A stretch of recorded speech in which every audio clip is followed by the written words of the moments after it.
Mwiriwe neza mwese.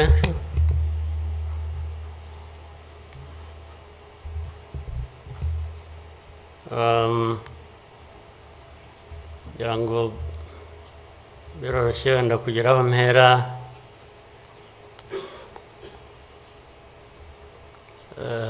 Ndahera ku mateka Bizimana yatubwiye.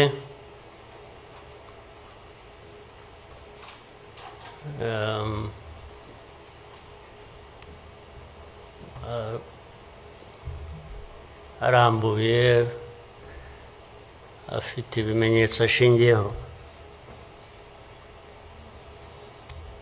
ariko ndagira ngo mbanze nshimire mwese abari hano mwaje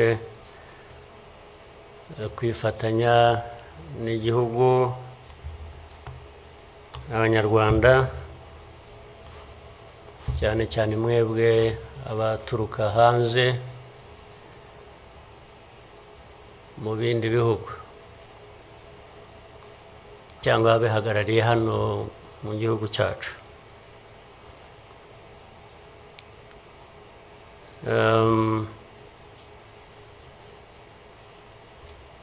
Ndabashimira kuko kenshi ko dusigaye tubibona ko bisigaye biri.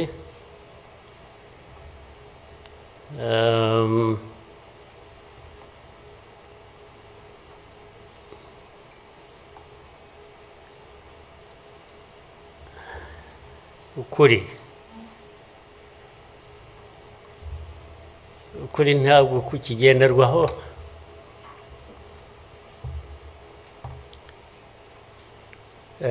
ni nacyo gituma, ariko reka mvugane, hari umuntu w'inshuti yanjye wigeze kumbaza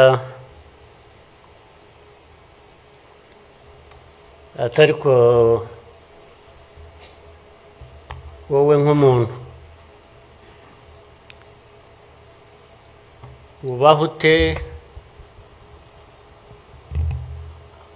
ugahuza bimwe, ndaza kubivuga mu rurimi rw'amahanga, arambaza ati ubaho ute ugahuza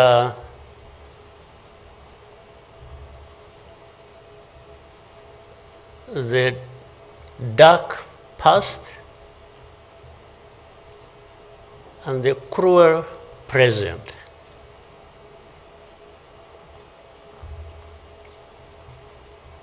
But how do you manage that?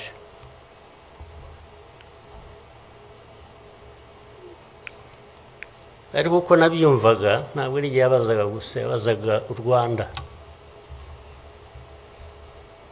avuga ngo u Rwanda mubaho mute with a very dark past and a very cruel present.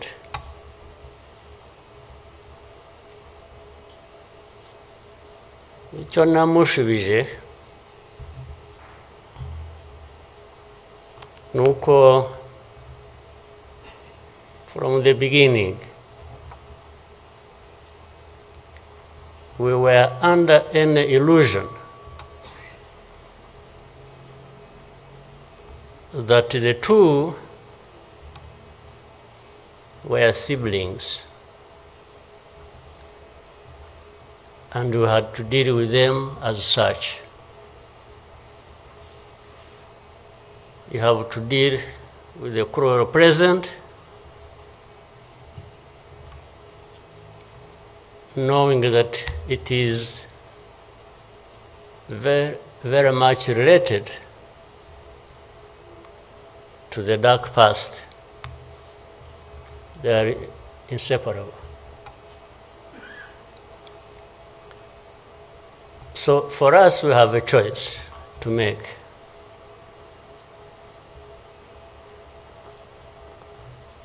You are either crushed in between and you stop existing, or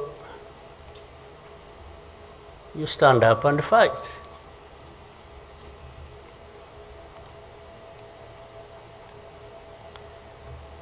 When people are saying in the testimony that, you know, the hope they have and that what happened here 30-something years ago will never happen again.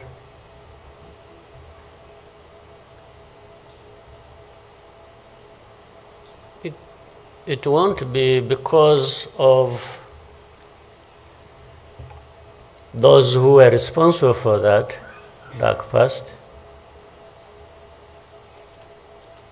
will not try again, or are not even trying now again. It will not happen again just because there will be people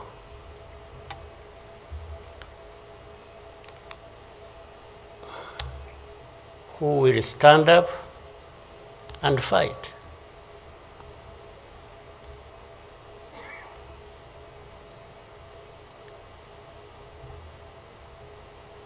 It's not because there are fewer people who wish to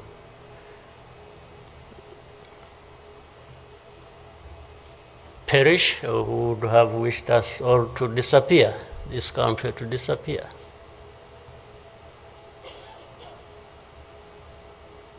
But how can people accept that? How can people not stand up and fight? Because anyway, well, there is a risk you may die when you stand up to fight. But if you don't, it's a sure thing you are going to die.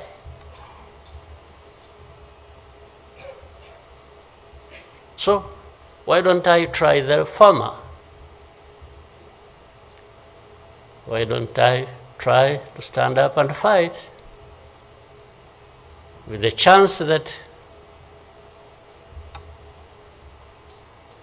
you might survive and live on your life as you want it,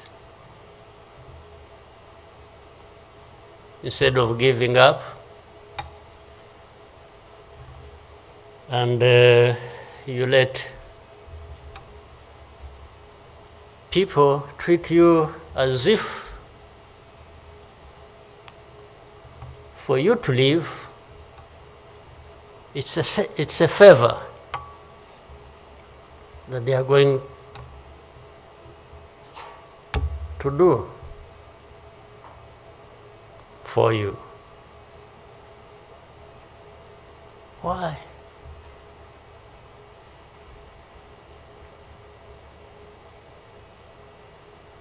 I've also had people come to me and warn me and say, President, you know you are too vocal, you say things that challenge these people who have the power in their hands and they're going to kill you. Well, first of all, it means they're killers. But my answer to them is, you know what? If I were to be there to just accept these things to happen, I don't think I would count myself as living anyway. It's like I would already be dead. To live a life of lies, of pretense,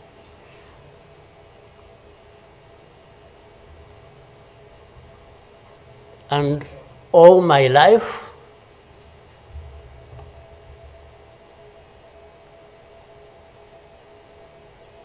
to somebody else, I would be dead anyway. So why don't I die fighting?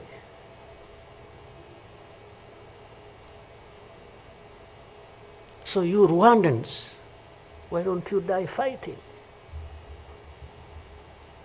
Instead of dying anyway, just dying like flies. Why? But my message goes to other Africans who live like this on a daily basis, who are dehumanized.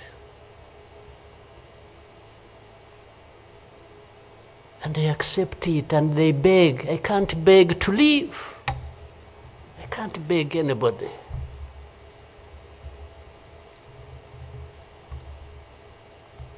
We will fight. If I lose, I lose. But there is a chance. There is a chance, a significant chance, that if you stand up and fight, you will live. And you will have lived a dignified life that you deserve, that anybody else deserves. So these people who are there to the UN, they are there to these Western capitals, they are everywhere, they are just saying, Rwanda, this small country, this Rwanda.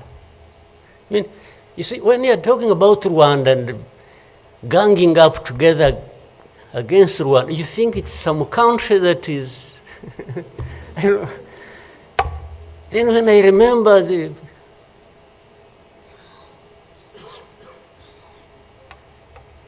facts about it, I just imagine the world has gone amok.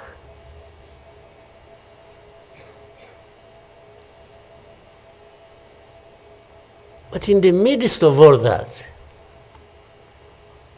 we have to live. We have to live our lives, we have to fight for that, we have to live the way we want. And I tell anybody to his face to go to hell.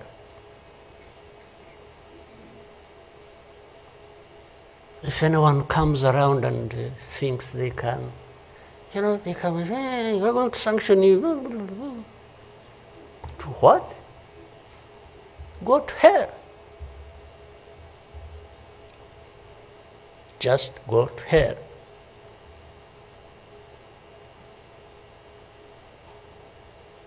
You have your own issues to deal with. Go and deal with your own issues. Leave me to mine. This is the spirit I think Rwandans must have in their daily lives. So my worry is not about how powerful these people are that come down upon us and throw anything at us. I'm never worried about that. I worry about one thing, which has lived on for centuries. It's for Rwandans. It's for Africans who sit back and find nothing wrong with accepting to be treated like that. That's my only worry. When can Rwandans, when can Africans refuse to be mistreated like this? To be told they have no value. To be told that their lives have to be lived as a result of a favor they are being done by somebody else. What a shame for people to accept that even for a moment. You must not accept it. You must get up and fight for yourself.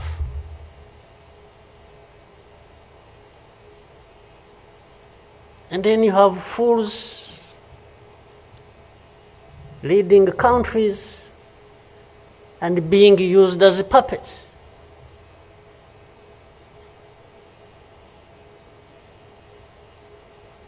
And they are stealing from their own resources, which they should be putting to the good use of their own people and develop them. They just put everything to their own use, find billionaires in a sea of poverty, millions of people going hungry, and their leaders, billionaires, money that has been stolen from the resources of these people, and these are the ones received in Western capitals and praised, and when, Rwanda is being crucified, literally at the UN, everywhere, these are the ones who show up and everybody is doing their bidding.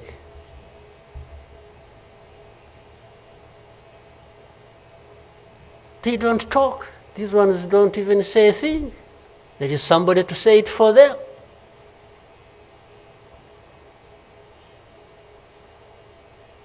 You don't say a thing. Even in meetings where solutions are being thought about and crafted and so on, they are absent because somebody else is there. They are addressed there. When their name comes up, they say, no. You see, I see it on a daily basis. Somebody has agents, orders them, pays them to go everywhere preaching hate speech, killing people in broad daylight, setting fire on these people, burning in broad daylight. And when it comes up for discussion, they say, no, it's not this one. No. You see some other people, we look for them. But the person keeps coming up, they say, no, I will take the war to Kigali, I'll remove the government, these Tutsis, we are tired of them, like we were tired of them 31 years ago. Here, and it's okay. These wonderful people, these powerful people who tell us what to do and what not to do, they are okay with that. They are fine with that.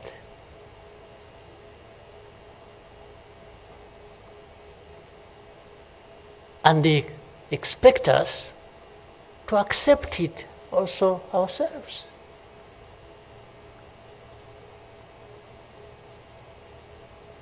In broad daylight.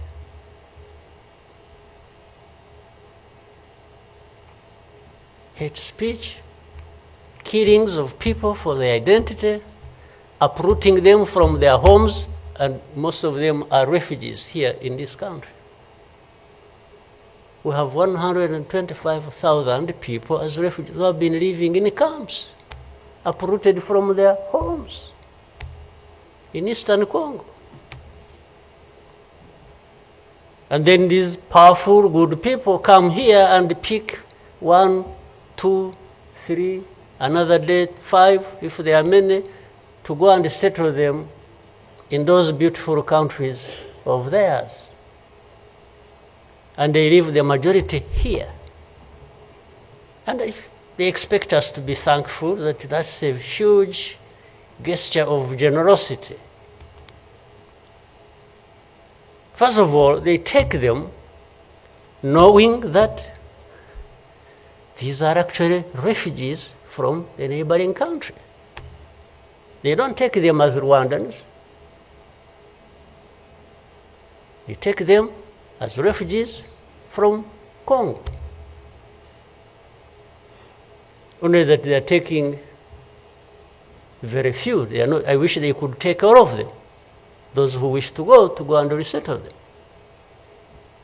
So the rest becomes my problem. So what they have to do is cleanse Eastern Congo of all these people, bring them to Rwanda, take to your countries those you want, few, very few, not even 0.1%, and the rest should remain Rwanda's problem. Because after all, these ones are Tutsis like Kagame. That's a simple conclusion. But ask yourselves, how did these people end up being across the border of Rwanda? Was it really done by Kagame? Was it done by Rwanda?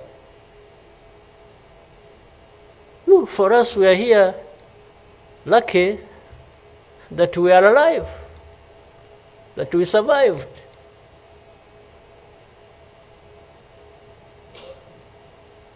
So,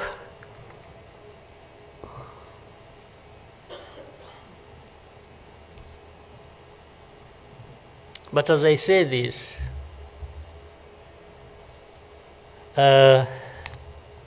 even for my sanity and the country's sanity, we have sometimes to just try to do things differently. Meaning, if you want to be helpful, if you want us to be partners, we are happy to play our part, and you can be sure you will find a reliable partner in us, irrespective of what we think about you.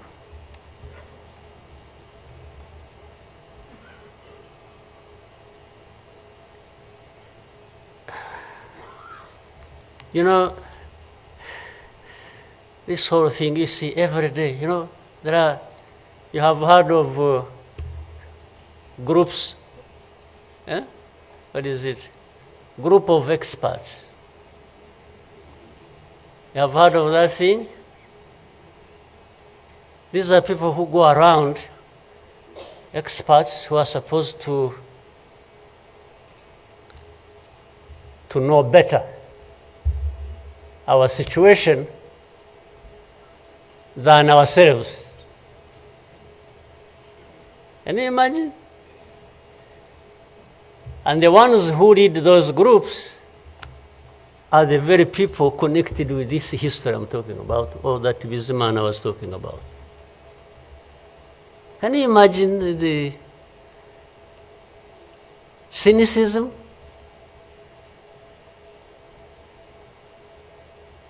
And this expert comes to me and asks me, you know, but this. So the whole thing about genocide, this ideology that has killed millions of people, has been turned into a problem of minerals. You know, it's okay. Let's imagine it's a problem of minerals now. Was it a problem of minerals in 1994? Which minerals were we fighting for here? Just imagine. Which minerals?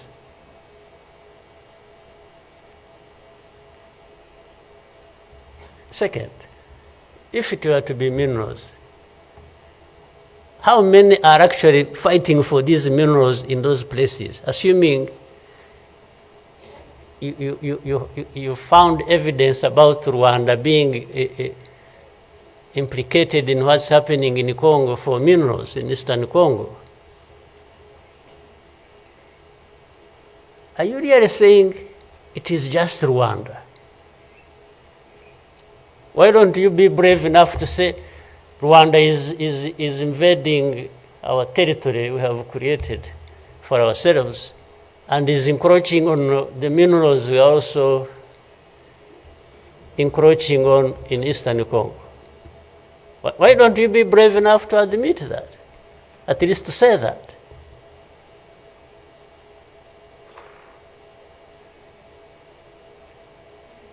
Minerals? If what is the allegations,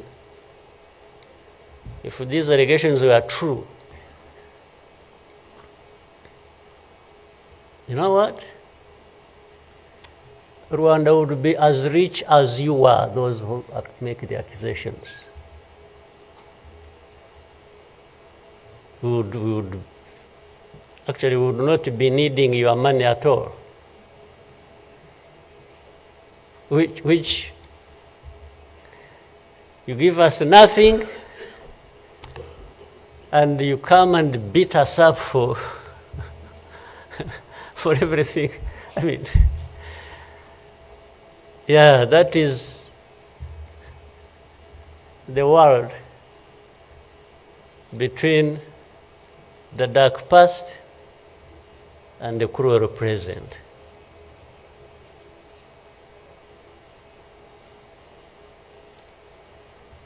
But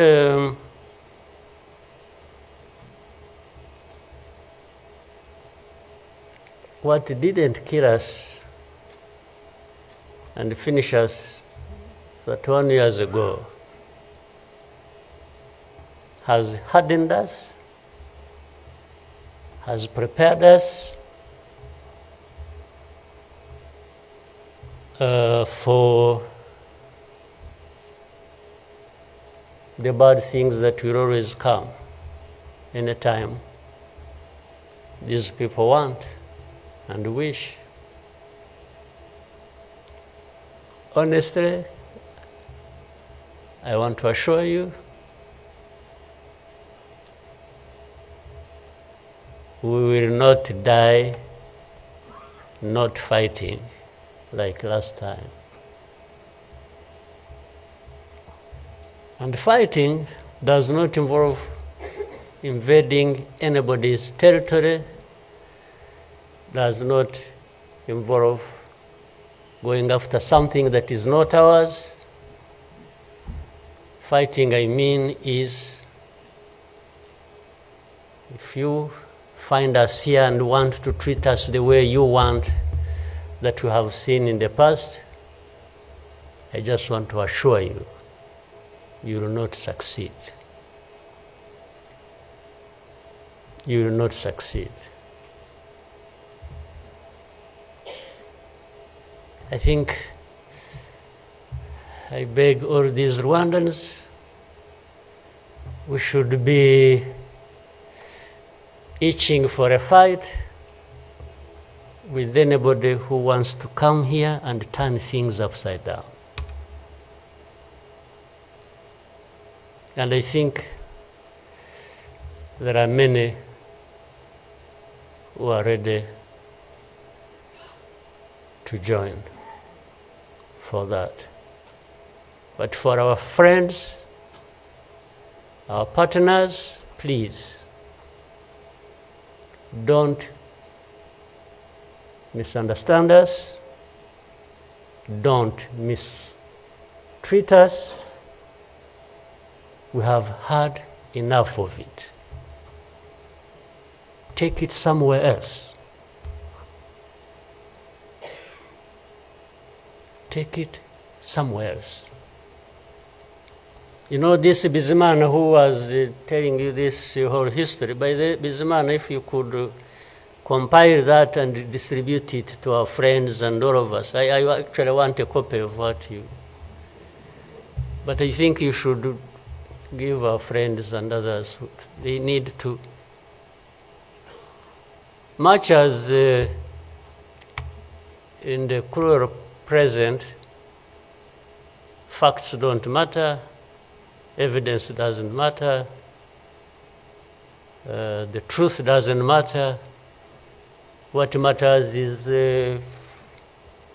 what pleases you on any day, and doesn't matter what facts about others. But and I was saying this because this man made another presentation another time that involved the same people he was talking about.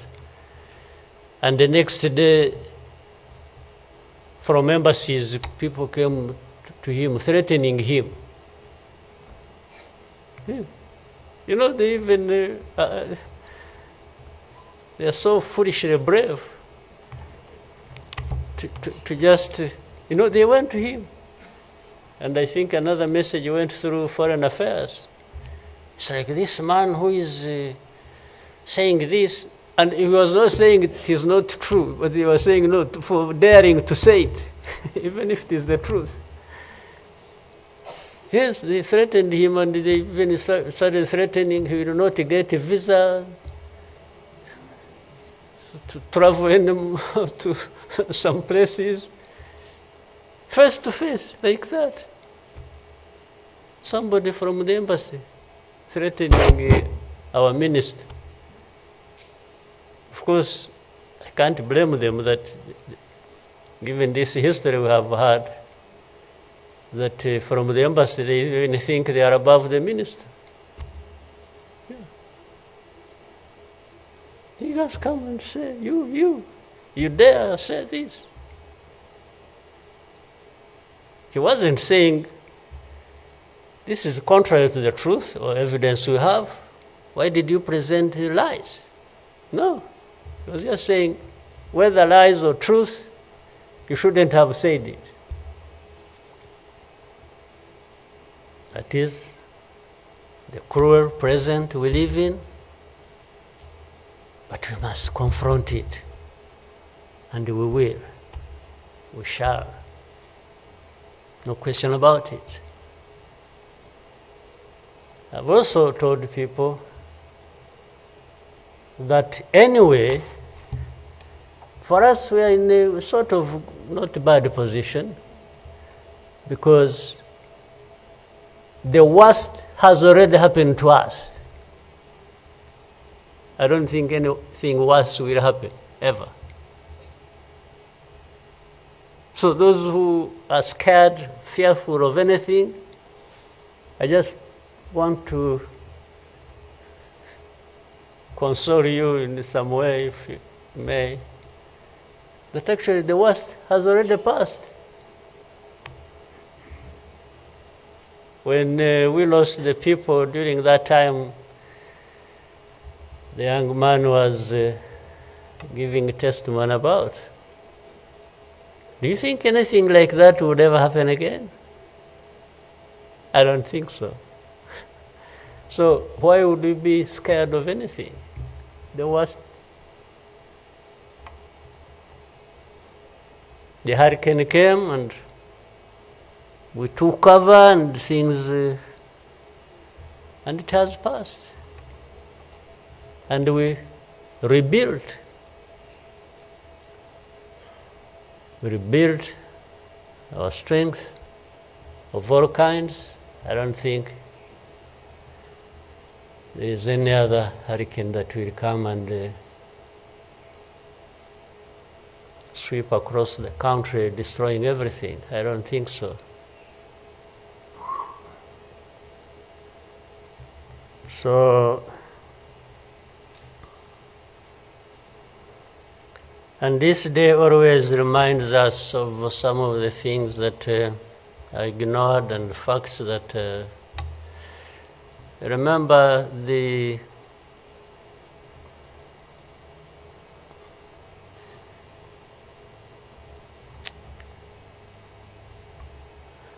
book written by somebody many of you know, Philip Gurevich, with a very long title. And this is a man who, well, at least I would have wished if they could think of such a man and put him in the group of experts, maybe they would benefit from. But you bring somebody just because she comes from a country that colonized Rwanda and that becomes the expert. I think that's not serious. But he said that the title of the book was, "We wish to inform you that tomorrow will be killed with our families." You know, who were they informing? And who was going to stop that? And who was going to come to their rescue? Nobody. It just happened as they said it. People kept telling the world, "We want to inform you that tomorrow we are going to be killed with all our families." And who cared? And the families were killed indeed, including the family of the young man who was testifying here. Well, including our families, those of us standing here, who have been demonized every single day about our history. The history where there is a force that always has been attempting to turn victims into perpetrators.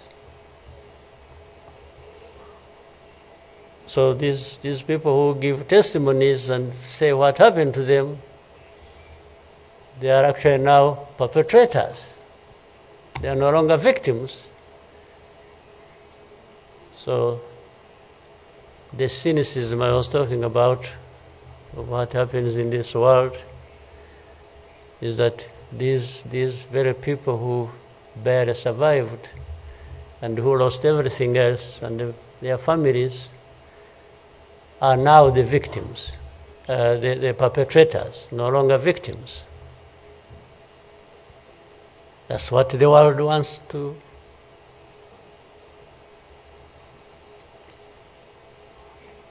create about us. I think I should, even for,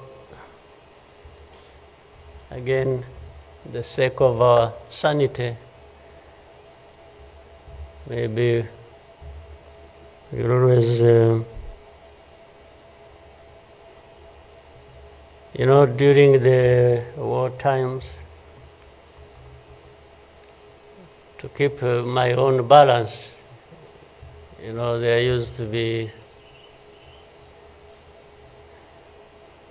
battles taking place across the country, militias killing people, RPA soldiers fighting government forces. Sometimes in our movements, one of the commanders would come to me and say, "President, you come and see what has happened here."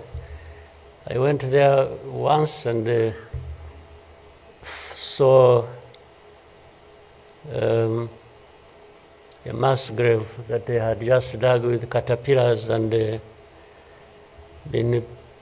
think they had put in over 2,000 people. And from that lot, we found 12 people are still breathing. And we got them out. I was told the other day of the 12, I think they lived for some time, and then now they are remaining 7 out of 12. I kept following the story. 7 are still alive. I think 5 died of... But from that moment,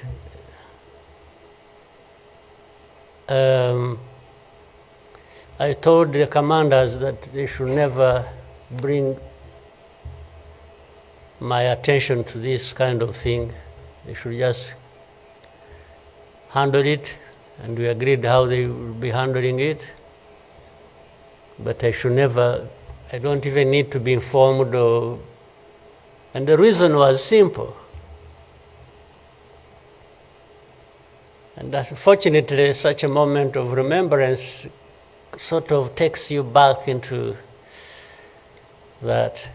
But the reason was I didn't want my judgment and my conduct of the war and the leadership I was supposed to be providing to be impaired in any way by the anger, by what you saw. So that's why I wanted to keep my own balance so that we go through so many things. But otherwise, if I kept seeing this, putting people out of a mass grave, and then your mind goes to say, but who is this doing? Whoever is doing this, why is he doing it? He may end up... so anyway, let me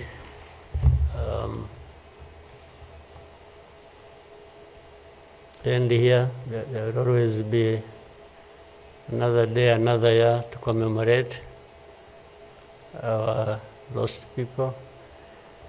But for Rwandans, I beg you,